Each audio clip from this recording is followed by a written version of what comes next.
I wanted to make this short video for a few specific clients of mine, but of course, any of you who, like me, wish to remain fit, healthy, and active as we move towards and through middle age. And it's going to be about nutritional interventions for osteoarthritis.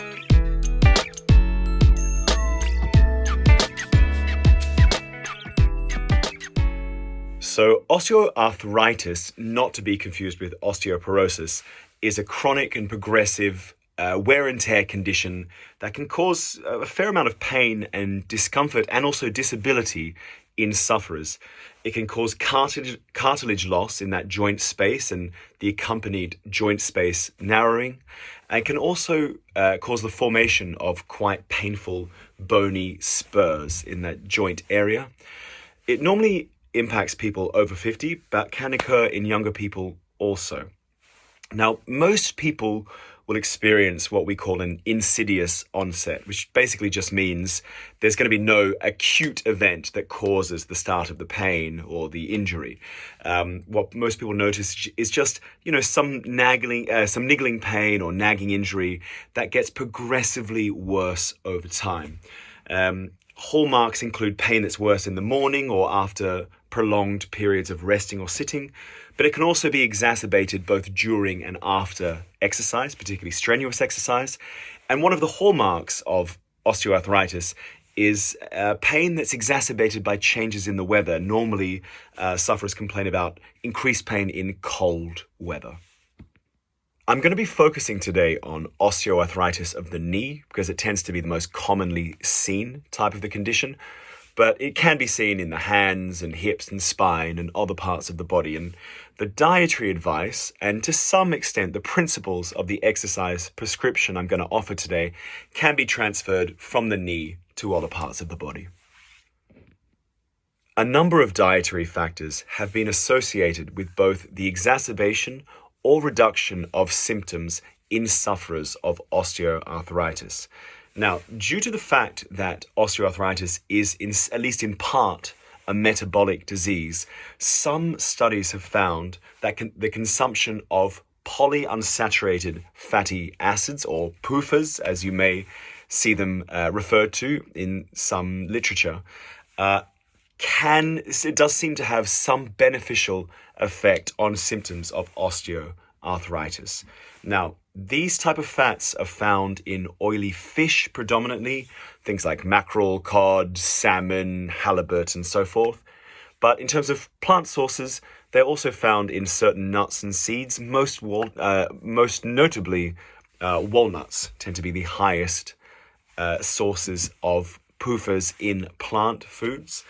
Now, at first instance, instead of getting hung up on the minutiae of how many grams do I need to eat of these a day and so forth, I would start with a general recommendation of eating 2 to 3 servings of oily fish per week, and then maybe adding certain nuts, particularly walnuts, where possible, into your diet. So, something like snacking on trail mix can be quite satisfying and also very healthy. And of course, in this context, a really good way of bumping up your consumption of polyunsaturated fatty acids. The consumption of vitamin D may also be of some significance in this context. And a 2013 systematic review into the topic found that is often the case with micronutrients, avoiding deficiency is the key element. Now, what does that mean, avoiding deficiency? Well, unfortunately with vitamin D, that can be a little bit tricky. Now, you can get some in your diet through various dairy foods, fortified foods, eggs, and so forth. But as most people know, we synthesize vitamin D in our bodies when we are exposed to certain levels of sunlight. And obviously the best thing we can do in this context is to get a healthy level of sun exposure. Now, what constitutes healthy? I can't give a general prescription advice because it will vary due to a multitude of factors, what time of year it is, the pigmentation of your skin, where you live, so forth. But a very general recommendation is about 10 to 30 minutes of midday sun several times per week. So if you're looking for advice on how much you need, start from that general ballpark, and then of course adjust according to your personal circumstances. In terms of diet, as I just mentioned, fortunately, a bit of crossover in this context. Oily fish, salmon, mackerel, herring, so forth. So you can kill two birds with one stone, get your PUFAs and your vitamin D. And it's also found in red meat, egg yolks, and of course, all those fortified foods I mentioned, dairy and bread and so forth. In terms of supplementation, often people ask me, do I need to be supplementing with vitamin D? The evidence of the role of vitamin D supplementation in the context of osteoarthritis is pretty unconvincing. It's also important to note that vitamin D does have a toxicity level in the body. So before you start taking any supplement, I don't say that to scare you, but before you start supplementing, I'd recommend you get your levels checked. Most countries offer relatively inexpensive vitamin D level testing. It's important to remember that vitamin D is a fat-soluble vitamin. So your body does store a certain amount of it. So you can't reach toxic levels through simple sun exposure and diet, but you possibly could if you were supplementing or overdosing in supplements. So if you do want to do that, go down that route, make sure you get checked. And the usual supplementation recommendation is about 10 micrograms per day. Just finally, in terms of micronutrients, vitamin K plays an important role in cartilage metabolism and is a promoter of cell survival and proliferation. So, like with vitamin D, you certainly want to avoid deficiency of this micronutrient. Vitamin K, of course, is found in those kings and queens of the nutritional world, green leafy vegetables, which I obviously don't ever shut up about. Things like kale, collard greens, broccoli, spinach, cabbage, and certain types of lettuce.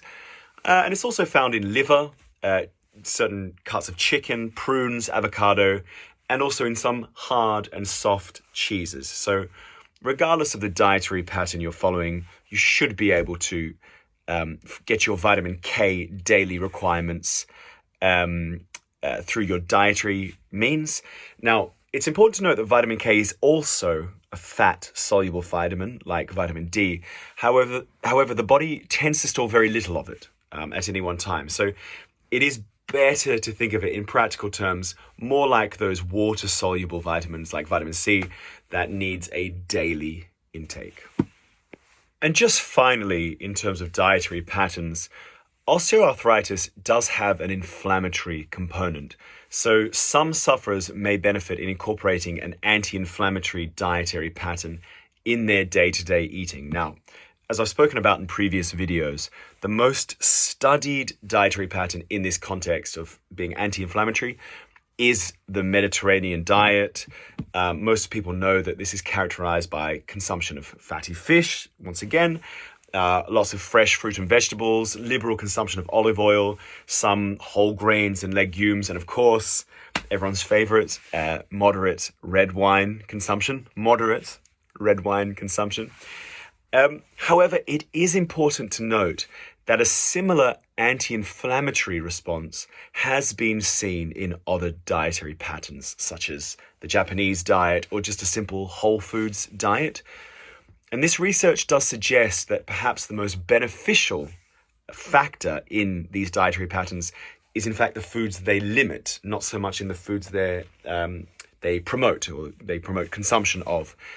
Now, consistent in all of these dietary patterns that show an anti-inflammatory response is a restriction in the consumption of processed foods and refined sugars. So eliminating or at least substantially restricting these type of foods may yield some significant benefit to osteoarthritic symptoms. And in any case, restricting the consumption of these foods is likely going to be of some significant benefit to your overall health and longevity. Another really important point that I realize can be frustrating to hear for some individuals, but the research is entirely overwhelming on this point, and that's that weight loss, particularly when coupled with exercise, is recognized as a cornerstone in the management of osteoarthritis in overweight and obese individuals, and can lead to significant improvement in symptoms, pain relief, physical function, and health-related quality of life. Now, as with all weight loss advice, which I do sometimes give, I do feel compelled to reiterate that I have, of course, no personal or ethical attachment to your body weight. The advice I give is always intended as free advice and not as any sort of mandate.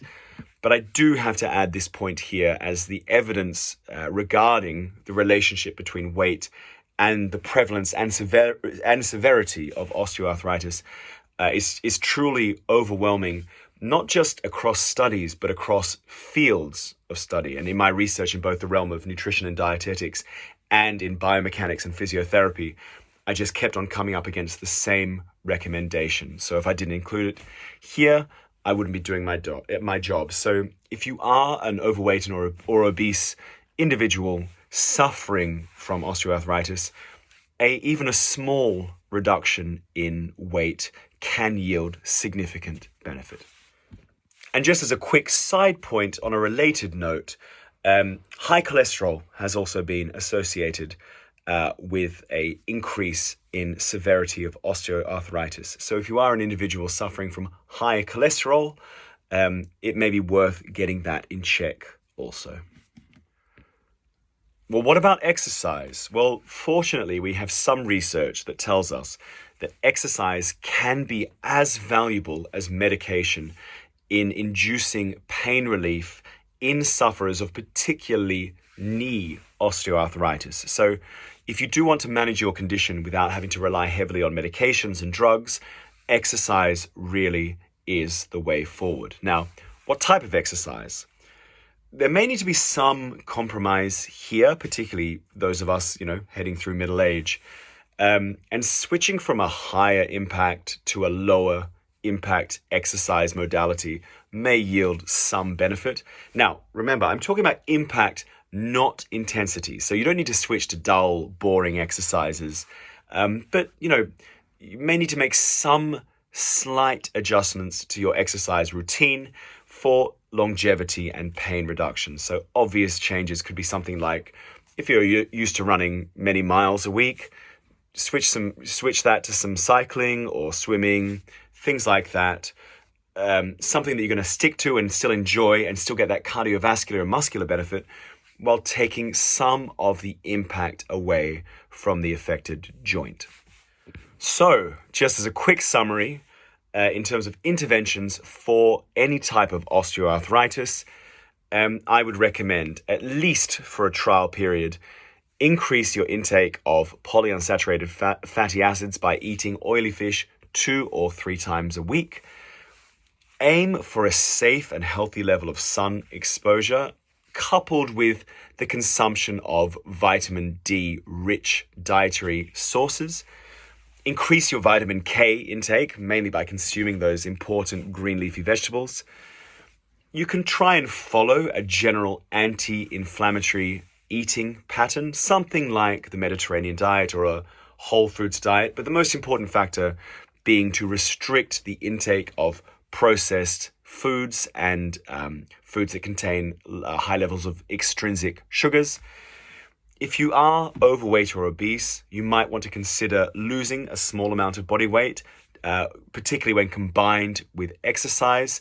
And of course, related to that, individuals may want to consider taking steps to reduce their cholesterol levels. And in terms of exercise, just keep moving. Exercise can be as valuable as medication in terms of pain relief. And you want to perform exercises that increase your joint range of motion without putting too much pressure on the joint. And of course, strengthen and surround all of those supporting structures. Although osteoarthritis is a chronic condition that we treat rather than cure, it doesn't need to destroy your health, fitness, and physical activity goals. Take a few simple steps, dietary and exercise, towards reducing your symptoms, and you might experience quite significant pain relief and, of course, increase your longevity. I hope that was useful. Stay tuned for more videos on more topics. Bye.